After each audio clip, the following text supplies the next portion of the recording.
Sieltä löytyy viiksekäs Juuse Saros. Mitä ei? Eipä tässä ihmeempiä. Kaikkea hyvää. Kiva nähdä äijää taas. Samoin. Viimeksi oli golfin merkes. Melkein voitettiin, mutta tänä vuonna voitettiin. Niin, nyt oltiin jo lähempänä, että pikku steppejä kerrallaan. Että tänä vuonna se on sitten meidän se pysti. Just näin. Hei, ihan pakko kysyä noista pensseleistä, että niin mikä tarina tämä olikaan tämä? No joo, ne on vähän tämmöistä härskit, että ei hirveästi tästä nää tuuhene, mutta alun perin se lähti siitä, kun olin tuon Salomäen Miikan kanssa puhelimessa muutama viikko sitten, ja sitten oli sillä, että joo, että pitäisi partaa ajaa, ja sitten se oli sillä, että joo, että aja parta, mutta jätä viiksi, että mäkin jätän, että pidetään näistä. Sitten mä olin, että no ei kai siinä, että katsotaan millaiset niistä tulee, että ei se hirveän hienot tuo, mutta että näillä mennään, ja sitten sama toi Tolvasen Eeli oli siinä mukana, että se sai niin paljon kuulla kuittia peleissä siitä, että se välissä ne kerran ajoi, mutta nyt ne on taas aika komeasti tullut takaisin. Just näin. Joo, ja siis kaikkihan on kiinni siitä, että miten ne kantaa.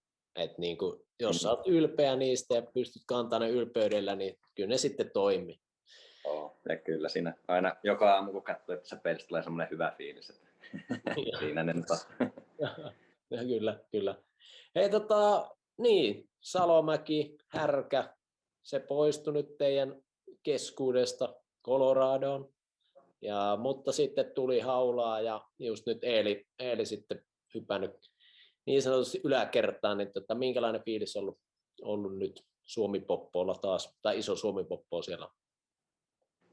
Hyvä meininki, että kaikki mukavia tyyppejä tullaan hyvin toimeen, ja tietenkin varsinkin Eelin kanssa tuli paljon sitten niin välipäivänäkin hengailtua ja tällainen, että on se aina kiva kun on suomalaisia ja tollainen, niin hyvä suomalaisryhmä siinä on kasassa. Kyllä. Hei, mennään pikkusen pelillisiin asioihin. Eli alkukausi oli vaikea, ei oikein meinannut kulkea, tuli tappioita ja tälleen, ja sitten pahan näköinen loukkaantuminen. Sitten kaveri tulee loukkaantumisen jälkeen ja ei päästä enää kiekkoakaan, niin mitä sulle oikein tapahtui siinä loukkaantumisessa? Niin, en tiedä, oliko sitten jotenkin päähän, kun tuli mälli, että vinksahtiko siellä joku oikeassa suuntaan.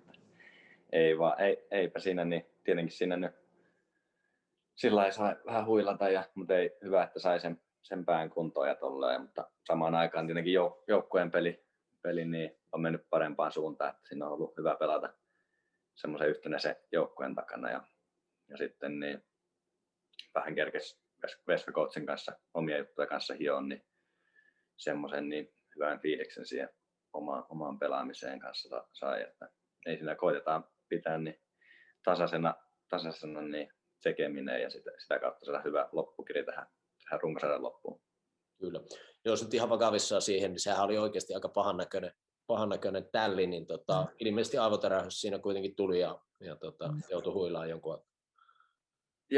Joo, että tietenkin ei ole niin leikin asia noin hommat, että ei ollut kanssa ennen niin ollut itsellä aivotärähdystä, että joskus vastaavia tilanteita ollut, että niin, kun ränniä on siellä rännikiekkoa hakemassa ja pelaamassa, niin on saattanut karvaa ja vähän kolauttaa, mutta nyt se tuli vähän kovempaa vauhtia ja sillä lailla suoraan tuohon päähän, niin oli sitten sen jälkeen heti semmoinen fiilis, että ei ollut ihan normiolo, että ei ollut kuitenkaan sen pahempi, että ei ollut mitään pääsärkyjä tai tämmöisiä pahempia, että vähän vaan sillä lailla pihalla, niin sitten pari viikon huililla siitä selvisi, mutta joo no, sillä lailla tietenkin aina vaarallisia noin päähän kohdistuneet. Kyllä, niin ei mitään taju lähtenyt tai semmoista kumminkaan, että niin, tai ei muistikatkosta tullut tai mitään semmoista.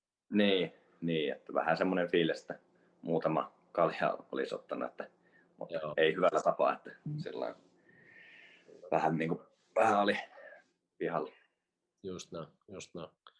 Joo, niin hei, tosiaan, eli sullakin vissiin, jos on noin väärin käsittänyt, niin tyttöystävä ja summer, eli kesä, eli koira Suomessa, niin miten kuin yksinäistä siellä on nyt ollut sitten olla?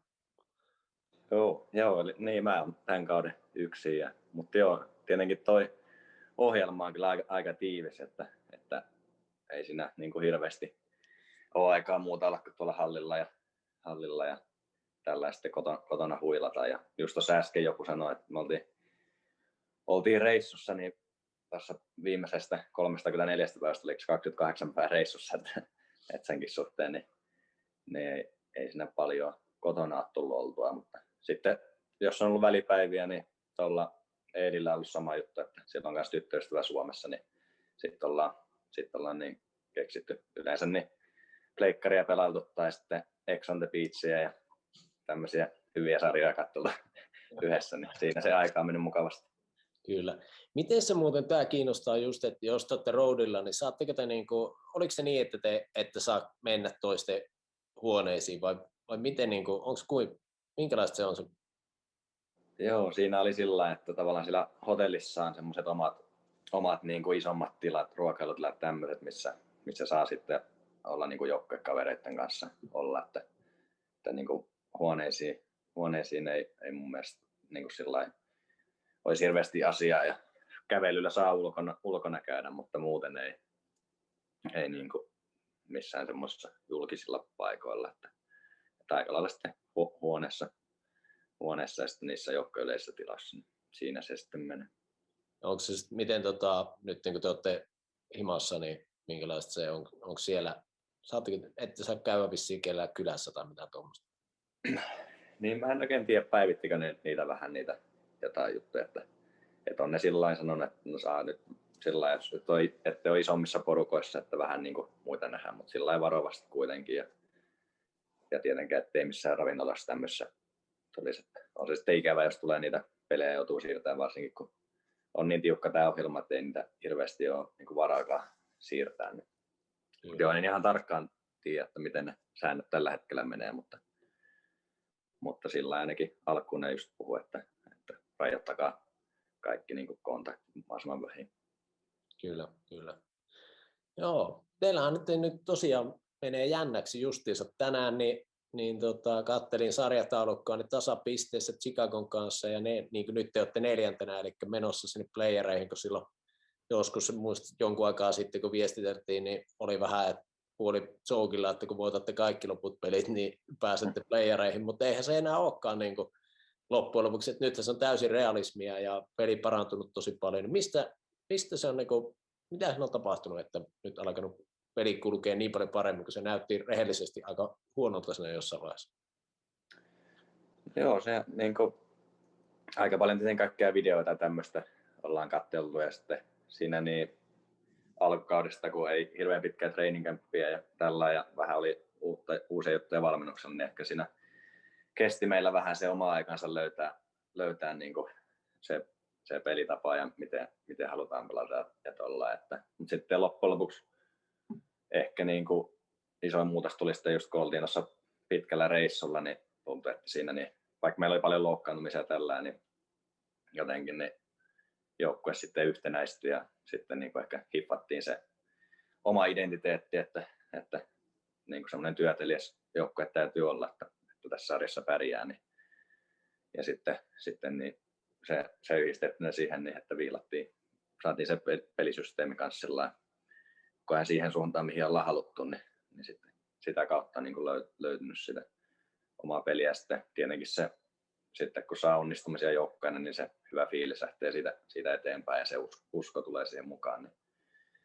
Niin sitten sitä kautta niin se pelikin on parantunut. Kyllä. No sitten tähän loppuun on ihan pakko kysyä nyt, kun tuosta Rinteen Peksistähän tuli isä silloin kauden alla. Niin onko mies muuttunut? Minkälainen Peksi siellä kopissa nykyään on? Kertooko isi juttuja? Ei, ihan samanlainen veijari se vieläkin, että tietenkin hieno homma kyllä, että se niin esikoispoika tuli ja huomaa, että se oli tosi onnellinen, mutta ei ole muuten kyllä miesjuttu muuttunut, että ihan samanlaisia juttuja täällä meidän nuorempien keskuudessa pärjää. Ei ole pehmentynyt kuitenkaan. Ei, Meille yleensä ihmisille, kun tulee isäksi, niin pehmentyy ihan totaalisesti. Se pitää vaan yrittää vähän esittää muille. Niin, no hyvin se ainakin pitänyt sitä kulissia sitten yllä, että vaikka olisikin pehmyt. Hyvä. Jes, ei mulla tällä haavaa muuta. Säästetään jotain tuonne sitten, kun playoffit on käynnissä, niin katsellaan, että miten ne hommat skulaa ja kysellään sitten, jos sattuisikin niin, mehän luotetaan, että päätyy asti. Ja Kannun kanssa, sitä on tässä nyt pari kesää suunniteltu, että Kannun kanssa pelataan sitten siellä Oulun hyvätekeväisyysgolfissa, mutta pakko ehkä kuitenkin kysästä, että mitä jos sattuu näin, että kausi ei pääty Stanley Cup-juhliin, niin kiinnostaako kesän MM-kisat? Joo, tietenkin onhan ne semmoiset niin, että aina kiva niin pelata Suomi-paidalle, että niin, täytyy just varmaan selvittää, miten kaikki nuo karanteenisut ja tämmöiset hommat ja sitten niin, sit sama oli toi verotushomma, mikä nyt Suomi verottajaa on nyt kun ollaan vähän eri rytmissä, mutta jos niin kuin kaikki selviää, niin on se aina niin kiva Suomelle pelata. Että katsotaan sitten, että mikä tilanne on siinä vaiheessa. Joo, mä sama jututin tuossa Pesosen Harria, joka Kasanissa painaa ja kans perhe ollut Suomessa, niin että, ja ovat nyt konferenssifinaaleissa siellä, niin se kanssa just sanoo, että nyt on vähän poikkeuksellinen tilanne, että vaikka ei ole sillä tilanteessa, että pystyy niin tavallaan valita, että no en mä tuu tänä vuonna, mutta se, että nyt on ollut niin pitkä kausi ja perheestä erossa, niin joutuu vähän eri tavalla miettimään noitakin asioita. Niin, kyllä siinä on tietenkin itsellä kanssa niin sopimusta katkolla ja tommosia erilaisia juttuja, mitä pitää sitten Ai katsoa. Niin, sulla on soppari katkolla. Mä ymmärrän, miksi sä pelaat niin hyvin. Ja motivaatiota. Joo, just näin. No niin, sieltähän se ratkaisu siihenkin tuli. Mutta ei mitään, tsemppiä ja torjuntaa ja loppukautta. Joo, kiitos paljon.